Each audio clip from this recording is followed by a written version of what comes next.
દાહોદ શહેર જ્યાં આજે એક એવી ઘટના સામે આવી જે સાંભળીને સૌ કોઈ ચોંકી ઉઠ્યું।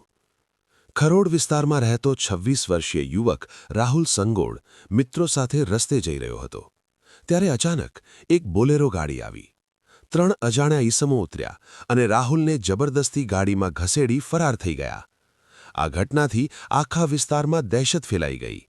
રાહુલના ભાઈએ તરત જ દાહોદ બી ડિવિઝન પોલીસ મથકે ફરિયાદ નોંધાવી। ફરિયાદમાં જણાવાયું કે રાહુલ સામે અગાઉ આર્મ્સ એક્ટનો ગુનો નોંધાયો હતો અને તેમાં મધ્યપ્રદેશના યુવકોના નામ સામે આવ્યા હતા। આ યુવકો રાહુલ પાસે 5 લાખ રૂપિયાની માંગણી કરી સતત ધમકી આપતા હોવાનો આરોપ હતો। ફરિયાદ મળતા જ દાહોદ એલસીબી, એસઓજી સહિતની પોલીસ ટીમો એક્શનમાં આવી।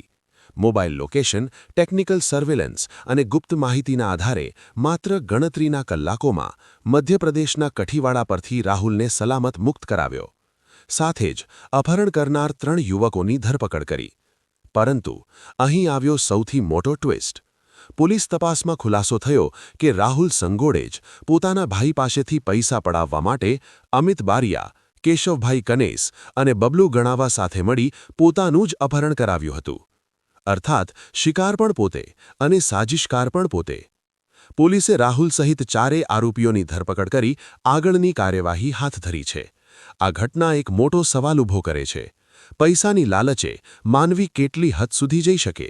Bureau report, Wajid Pathan, youth media news Gujarati, Dahod.